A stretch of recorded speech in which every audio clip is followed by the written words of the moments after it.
গুলি করতেছে। আমাদের 6 জন ভাই কালকে শহীদ করছে। আমরা কি এই দেশের শত্রু? আমরা তো এই দেশের মেধাবী স্টুডেন্ট, ঢাকা ইউনিভার্সিটি স্টুডেন্ট। কত আমরা আমাদের ক্যাম্পাস নিয়ে কত রাউন্ড বুলেট আছে? কয়জন আউটসাইড মারবেন আপনারা? আমরা কি পিকেটার? কয়জন আউটসাইড মাইরে আন্দোলন দমাইবেন? আন্দোলন চলতেছে, আন্দোলন চলবে।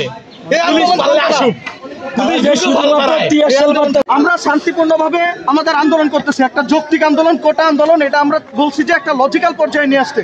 সেই আন্দোলনটাকে কিভাবে দমন পরণ করতেছে চিন্তা করেন।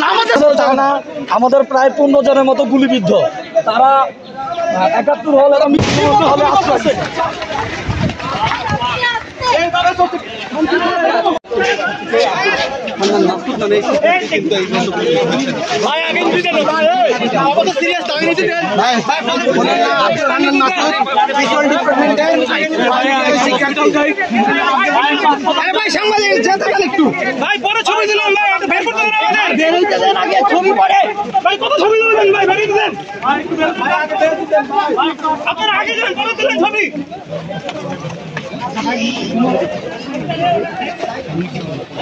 জনতা তাদেরকে একটা বিভক্তিবিধি ফেলে দিয়েছে, যে বলতে চায় যে যারা তার পক্ষে আছে সেই স্বাধীনতার পক্ষে, আর তার পক্ষে যে থাকে না সেই বর্তমান শাসন আমলে স্বাধীনতার বিপক্ষী শক্তি, রাজাকারী শক্তি বা তারা বিভিন্নভাবে ইউনিট হয়। কিন্তু আমরা আমাদের নৈতিক এবং ন্যায্য দাবির পক্ষে আছি।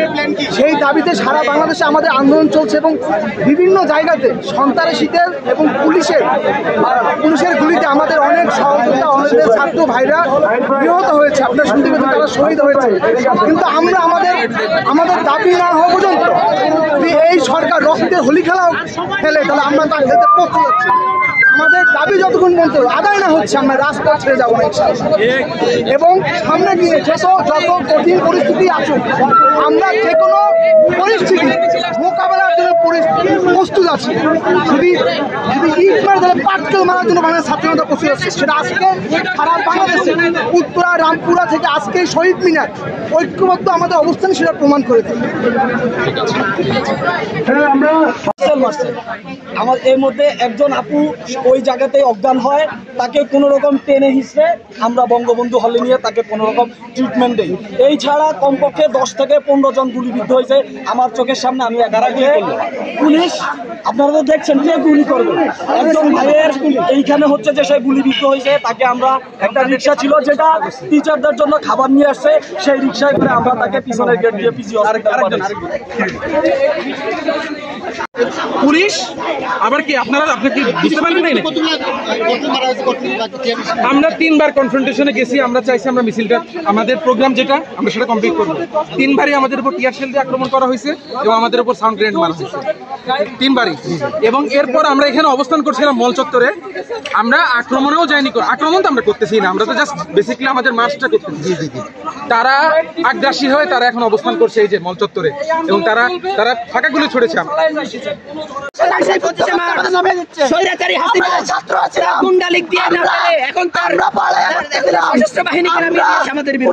আন্দোলনে কোন প্রকার কোন সদস্য আন্দোলন সহিংস আন্দোলন করতেছিলাম না।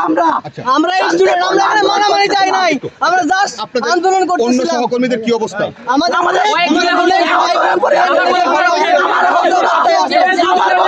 আমার বন্ধুরা গেছে আমাকে ছাত্রলীগ পিটায় ওদেরকে পাঠাইছে, ওদের মোবাইল রেখে দিচ্ছে, ওদের ব্যাগে রেখে দিচ্ছে। আমরা মাঝখানে পড়ে সামনে থেকে পুলিশ আমাদের মারতেছে, যদি আমরা যাই তাহলে আমাদের ছাত্রলীগেরা মারতেছে।